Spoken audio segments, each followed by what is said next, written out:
Hey, welcome back. It's been a minute, but I think I'm onto something here. Based on what I've been noticing, there appears to be an in-universe effort by the current Fazbear Entertainment to rewrite its own history. Specifically, to convince people in the modern era that the franchise started in the year 1983. As usual, while this is going to be a bit of a crazy-sounding claim, I have plenty of evidence to back this up, so please bear with me here. Especially since it gets even crazier than this. This will all result in a heavy timeline revision that will cover much of the material in the timeline ranging from the original Fredbear's Family Diner all the way to FNaF 1. Additionally, this will also give a good explanation as to why the Wizards and the Classics look so different from each other, and more. Now, this video won't be covering everything in that timeline, as most of the material covering Fredbear's, referring to both the original location and the 1983 location, will be saved for the follow-up video. Like most of my videos, this is going to be split into different sections where I'll work my way through each part of the theory, with timestamps being in the description. I'm also going to briefly address some claims from my prior videos as well when necessary. That said, don't worry if you haven't watched any of them, the only required viewing for this video is this video. Anyways, without further ado, let's get into this thing. During the Steel Wool era of this franchise, we've been told a couple of times now that Freddy Fazbear's Pizza opened in 1983, with this being seen on both the Faz tokens and the official cookbook. Now, before we address the cookbook and what it says, I first need to correct a mistake from a previous theory.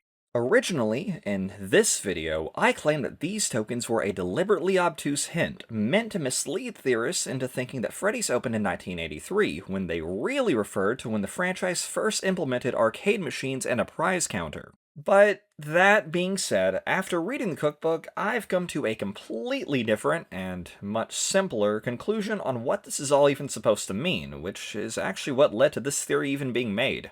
Throughout the cookbook, we see multiple Freddy facts, however the one on page 56 notably stands out, reading, "Chica was a backup singer in Freddy's band when the first Freddy Fazbear's Pizza was opened back in 1983. So, case closed, right? This seems pretty cut and dry. Freddy started in 1983. Well, not so fast. You see, there's a specific pattern I notice with every time that this claim is made throughout the series. And that pattern is that we only ever see this claim made in material set after Pizzeria Simulator, and I have more than enough evidence to prove that it's a lie. At this point, I'm sure that everyone knows that FNaF 2 is a prequel. However, across FNaF 2, 4, and surprisingly enough, even The Curse of Dreadbear, I've noticed some very interesting details that all point to its location having originally debuted in 1983. If you've been around here for a while, you would likely know that I made this claim all the way back in my first video. The same video where I made the mistaken claim about the Faz token's meaning. Well, in the time since that theory's been made, new evidence has come to light. Evidence that seems to confirm that I was right.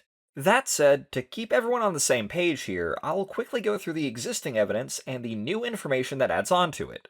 Whenever we start a new game of FNaF 2, we get a newspaper article that reads, "Help Wanted.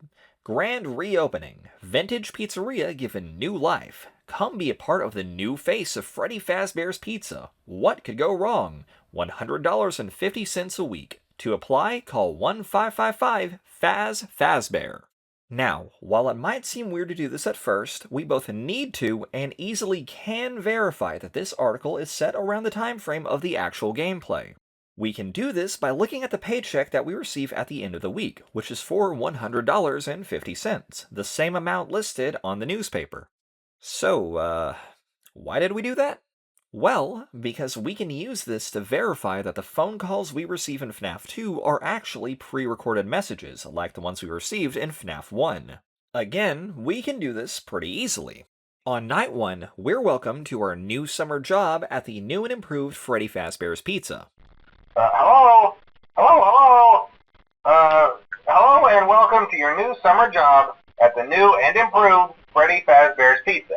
And yet, at the end of the game, both of our checks are dated for being in November of 1987. Given that these calls take place in order, with the phone guy even referencing comments made on previous nights, it's safe to assume that they are all pre-recorded messages. Now, you may be wondering how this could be the case, when we see a newspaper saying that the location was only open for a few short weeks behind Jeremy's overtime paycheck at the end of the game. Well, remember the newspaper at the start of the game? What we're playing during FNaF 2 is actually a reopening of a location that had previously been open at some point during the summer, specifically the summer of 1983. And I can prove this with multiple points of evidence, though I'll keep it brief. For starters, we have the toys in FNaF 4, which both the Ultimate Guide's animatronic inventory and the character encyclopedia both agree represent Toy Freddy, Toy Bonnie, and Toy Chica. While many may find these books to be questionable, the fact that this idea is reiterated across both sources potentially indicates that there is more to this connection than a mere editing oversight. Additionally, while these sources claim that Mangle also appears in FNaF 4, the animatronic inventory doesn't list their appearance as being in the minigame, likely due to Nightmare Mangle's appearance in the Halloween DLC. Despite this, we can still prove that the Mangle toy in the bedroom is, like the other toys, meant to depict the FNaF 2 character. We can do this pretty easily by simply taking note of the second endoskeleton head in the pile of parts, a feature that is iconic to Mangle's design. With that all being said, I'll admit that the depiction of Toy Chica in FNaF 4 is a bit weird, since her legs are colored more like her classic and withered versions. But given that we have two different sources claiming that this is Toy Chica, I'll go with their word on it. Especially given that the toy representing Toy Chica also explains Scott's question during the Game Theory livestream of, in the FNaF 4 minigame, why would the tiny Toy Chica be missing her beak? As it's simply a feature of the animatronic that the toy is based on. With that out of the way, we then have the Curse of Dreadbear DLC for Help Wanted, which is set at Fall Fest 83, which features appearances from Mangle, Balloon Boy, RXQ, and even the Wizards, all animatronics who debuted in FNaF 2. And lastly, if that wasn't enough to at least prove that these characters existed prior to 1987, look no further than Into the Pit, which has multiple depictions of Balloon Boy and a poster of Toy Bonnie in 1985. Now, if you're skeptical and still thinking that Freddy Fazbear's Pizza could have opened in 1983, well, I'm not done yet. You see, if all of the merchandise of Freddy and the gang existing in 1983, such as masks, toys, and a TV show, weren't enough to suggest that these characters had a pre-existing history, the week before confirms it. In the week before, Ralph, the phone guy, is trying to think of a 4-digit code to enter into the phone, and we can choose 1983 as an option, which leads to this being said. 4 digits. Could be a year, you think? You can't remember what year the first Freddy Fazbear's Pizza opened, or its predecessor, Fredbear's Family Diner, but one year does stick out. It was known as the Big Bite until it happened again 4 years later, kind of like how World War I was just the Great War until another one came along. Speaking of tragedies that could have been avoided, you punch in the numbers 1983 and the phone line crackles. Now tell me, if the first Freddy Fazbear's Pizza opened in 1983, how can Ralph simultaneously not know the year that the first Freddy Fazbear's opened, but remember the year that the Bite of 83 happened? Unless you want to chalk this all up to being an error in Ralph's memory, which I'm not convinced that it is, given that Ralph shows knowledge and memory of information that we previously didn't know much about in this story, something I'll touch on later, the only other answer that makes any sense is that the franchise didn't start in 1983, something that I've theorized for a while now. But this all begs the question. If the new and improved Freddy Fazbear's Pizza debuted in 1983, what about the original Freddy Fazbear's Pizza? In this video, I originally claimed that the FNaF 1 location was one of the longest lasting locations, claiming that it had been open from before 1983 to the 90s. After combing through the week before, I can safely say that I was wrong about that. Not only was this location open and closed before 1983, but the MCI likely predates this year as well. I realize that those are some big claims, so let's break this down because this might get a bit complicated. First, the obvious. This location was reopened following the closure of the reopened FNaF 2 location. I originally denied this off of the reasoning that the original characters mentioned in the newspaper at the end of FNaF 2 were the Wizards, who were not refurbished. And I was both very wrong and slightly right. The FNaF 1 location did reopen with the original characters, but I was right about the Wizards not being refurbished, because they aren't the original Freddy Fazbear's Pizza animatronics. The classics are. In the week before, Ralph comments on Freddy's appearance early on, saying he's glad they restored the vintage animatronic with his classic look. When bits of the story first started coming out, people took this as a deconfirmation of the Unwithered's existing. But it's not, and we can confirm this thanks to Foxy. The story makes specific mentions about the lack of care that Foxy gets, with it being noted multiple times that the parts and service room lacks any spare parts for Foxy in lines such as this section on page 70. You turn and hold out the tool like a dagger as Foxy bursts into the room. He hesitates in the doorway and looks around, seeming to pay you no attention. Is he wondering why they don't have any spare parts for him? Why don't they just fix him instead of leaving him in Pirate Cove to rot behind a closed curtain? Or how on page 207 it's noted that Pirate Cove has remained closed since the location reopened with this line. Everything about this animatronic screams not for kids, which is probably why his attraction has been marked out of order for the reopening. Or most concretely of all, noting the age and wear of Foxy with lines such as this one on page 25. It's definitely Foxy. His plush costume is worn away and tattered all over, leaving his endoskeleton legs and feet completely exposed.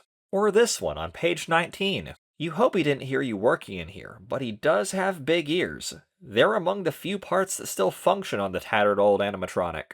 Even if these lines that all indicate that Fazbear Entertainment has chosen to neglect Foxy rather than repair him like the others weren't enough for you, the most crucial final piece of evidence that we need that the Withers and the classics are different comes from FNaF 3, and it still has to do with Foxy. Returning to the Character Encyclopedia and the Ultimate Guide's animatronic inventory. Editor's note. So apparently the animatronic inventory does not mention that withered Foxy's in FNaF 3. For reasons I'll get into in a moment, I genuinely don't know why it doesn't, but I just want to clear that up. Confirm that withered Foxy makes an appearance in FNaF 3. Specifically, we can see his arms sticking out of the box of items from the FNaF 2 location in the office. Given that Withered Foxy still exists to some extent by the time of FNaF 3, that Fazbear Entertainment didn't repair Foxy for the reopening of the FNaF 1 location, and that the wear on both Classic and Withered Foxy is different, this all indicates beyond a shadow of a doubt that the Withereds are different from the Classics. Now, before we continue talking about the Withereds, we need to address how and why I said the FNaF 1 location predates 1983, which is simple. If the classics are, well, just that, the classics, that means that their time as the face of Freddy Fazbear's Pizza predates the new and improved Freddy Fazbear's Pizza and its associated redesigns of the characters. As for my claim about the MCI, we'll get to that one later on in the video, when I chart out when the different incidents roughly take place. With that out of the way, it's on to the elephant in the room here. If the classic animatronics really are the original designs of these robots, what are the Withereds? Well, the classics are the original designs for the animatronics in Freddy Fazbear's Pizza, but wouldn't you know it, we've never actually been told what the old location the Withereds came from was in FNaF 2. Here's where we need to take a slight detour to the recently released game, Into the Pit, and what it does, and more importantly doesn't, tell us about the MCI. A common belief regarding the game is that the event that we see in the party room on night 1 is the MCI. There are many reasons why that is literally impossible. Most notably is that the MCI happened at a Freddy Fazbear's Pizza, as we see stated on the newspapers in FNaF 1, and this is actually a Freddy's Pizza, as we can see in both a hallucination on Night 5 and in the ending where Oswald runs away in the past. So what? Is this just some kinda typo or oversight? Well, no, not at all, because we hear about Freddy's Pizza in the week before. On page 152, Ralph finds an old ticket for Fredbear's Family Diner and notes that that place has been closed for years, but it was a predecessor to Fazbear Entertainment's Freddy's Pizza franchise. This seems to imply that Freddy's Pizza was the missing link between the original Fredbear's Family Diner and Freddy Fazbear's Pizza. We also know from the week before that even though what we see in FNaF 1 is Freddy's classic look, there are older designs, with us getting this line on page 65. There are several Freddy heads here. They're older designs. Some of them don't have eyebrows or have a slightly different shape. Given that Freddy's Pizza serves as a missing link between Fredbear's and Freddy Fazbear's Pizza, that there are older model heads than Freddy's classic look, and that the Wizards appear to be older models than the classics who come from an unnamed previous location, it seems likely that this is where they came from. The Wizards came from Freddy's Pizza. Now it's time to finally do what I said I would earlier and explain why the MCI likely didn't happen in 1985. And now that we've laid the groundwork, this will be simple. In FNaF 2, we have a Freddy head that we use to hide from most of the animatronics in the building. Interestingly, the phone calls that we've established to take place in 1983 also reference the usage of a Freddy head. Not just that, but given that we get end-of-night hallucinations of the FNaF 1 pizzeria every night that we survive, there appears to be a link between the head that we're wearing and Classic Freddy. Now, given that Classic Freddy's head has handprints on it, if we assume that the head we're wearing in FNaF 2 is the same head as Classic Freddy's, these hallucinations make more sense. We're seeing visions, or hallucinations, of the past through the remnant in this Freddy head. While this may not mean too much on its own, it means a lot more if we look at it in the context of Into the Pit. A strange detail in this game is that despite what we see clearly not being the MCI, the game's Chica not only appears very visually similar to classic Chica, but she also seems to be possessed by Susie based on a few... Alright, editor's note. Turns out I was slightly mistaken. I thought there were multiple files referencing Susie in Into the Pit, and after decompiling the entire game and its assets, it turns out I only found one, which I will show on screen, but just wanted to clear that up. To take a quick but important detour, something interesting about the week before is that it heavily plays into the idea that Mr. Cupcake is possessed as well, along with the idea that Chica has a strong connection with him. On page 170, Ralph throws Mr. Cupcake into a vent, where we get this interaction. You maintain eye contact with Chica as you toss Mr. Cupcake into the vent to your right. The toy bounces around in the metal shaft. Chica becomes enraged, and she rushes at you screaming. Well, based off of the Fruity Maze minigame in Pizzeria Simulator, there is a common theory that either Mangle or Mr. Cupcake is possessed by Susie's dead dog.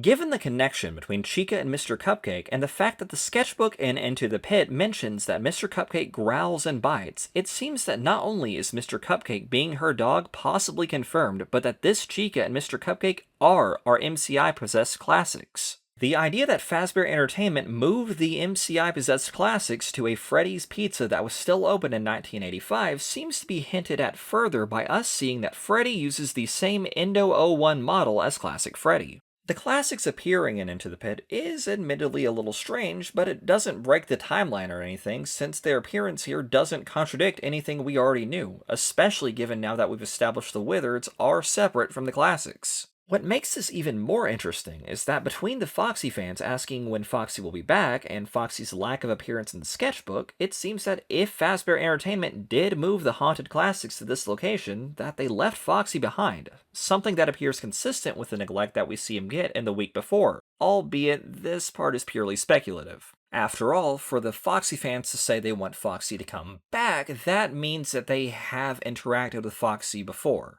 While you could easily come up with an explanation for why this is, that is straying a bit further into speculation territory than I'd really like to today. Getting back on topic, if the MCI-possessed classics were moved to the Into the Pit location, and the event that we see in the game can't be the MCI, this would mean that the MCI had to take place years prior. This is further reinforced by tying it back in with the remnant lingering in the Freddy head from the FNaF 2 location, as with this added context, it would mean that we are seeing a glimpse of that original pre-1983 run of the classic location before it closed down. Additionally, while this isn't necessarily groundbreaking, it would mean that the puppets stayed at the classic location before seemingly being relocated to the FNaF 2 establishment in 1983, similar to how the classics were brought to Freddy's Pizza. Now, with that all out of the way, it's time to finally talk about the minigames in FNaF 2. Specifically, Save Them, Give Gifts Give Life, and Foxy Go Go Go. Of these, Save Them is the easiest to place on the timeline, taking place during the summer of 1983, during the original debut run of the FNaF 2 pizzeria. Give Gifts Give Life and Foxy Go Go Go are a bit harder to place, however. I'm currently leaning towards the idea that Foxy Go Go Go is related to the MCI, whereas Give Gifts Give Life is related to the WCI, though I can't cleanly justify my reasoning other than it would set Withered Golden Freddy apart from the other WCI victims. Also, in case you're wondering, the WCI is what I call the incident where the Withereds became possessed. Back on topic, the original MCI newspaper, on the other hand, makes no distinction of any special circumstances regarding a fifth victim. Similarly, there is a very light distinction with the fifth Foxy Go Go Go victim, as one is portrayed as sad each night before being killed. My reasoning on why I feel it more necessary to set Withered Golden Freddy's spirit apart from Cassidy's is something that I'll get into in a future video, but suffice to say, Withered Golden Freddy seems to be one of the most important characters and a very legitimate candidate for the one you should not have killed. With this all being said, I do feel it necessary to note that it's entirely possible that both Foxy Go Go Go and Give Gifts Give Life take place at the previously mentioned Freddy's Pizza, given that they both give you jump scares of the Withered animatronics, specifically Withered Foxy and Withered Golden Freddy. If you've made it this far, thanks for watching. I realize that this video is a bit longer than usual, and hopefully my next few aren't this long. While I'm really confident in this theory as it stands, there are definitely things that I probably could have mentioned that would have made it even stronger, but honestly, the video's long enough as it is. But I will note one minor thing that I thought was weird that I noticed when making this video. Early on, I noted that the claim that Freddy Fazbear's Pizza opened in 1983 only comes from the modern-day Fazbear Entertainment LLC, but also noted that some points that suggest the FNaF 2 location opening in 1983 come from the Curse of Dreadbear. Honestly, while the evidence is completely valid, I'm not sure what to make of this detail, as it adds to the idea that my timeline in this video is right, and yet it's a piece of Fazbear Entertainment LLC media that actively seems to go against the company's current agenda of rewriting their history. One other weird little detail is I'm a little uncertain on what's going on in Freddy's Pizza in 1985, as despite what it says on the outside of the building, there are multiple things that say Freddy Fazbear's Pizza on the inside. But with that all out of the way, I'm pretty confident that this Withered Golden Freddy theory that I'm working on has the potential to finally answer some of the biggest questions in this franchise, at least in terms of the pre-Fazbear Entertainment LLC era of games. Regardless, at the moment I have the Withered Golden Freddy theory cooking, and one more about FNaF World, which will be an experience for sure. Aside from those, though, I do plan to post a few more non-FNaF theories over the next year as well. After all, while I do enjoy making FNaF theories, I don't want to exclusively be a FNaF theorist, you know? But anyways, that's about all for now. Thanks for watching, and until next time, have a good one.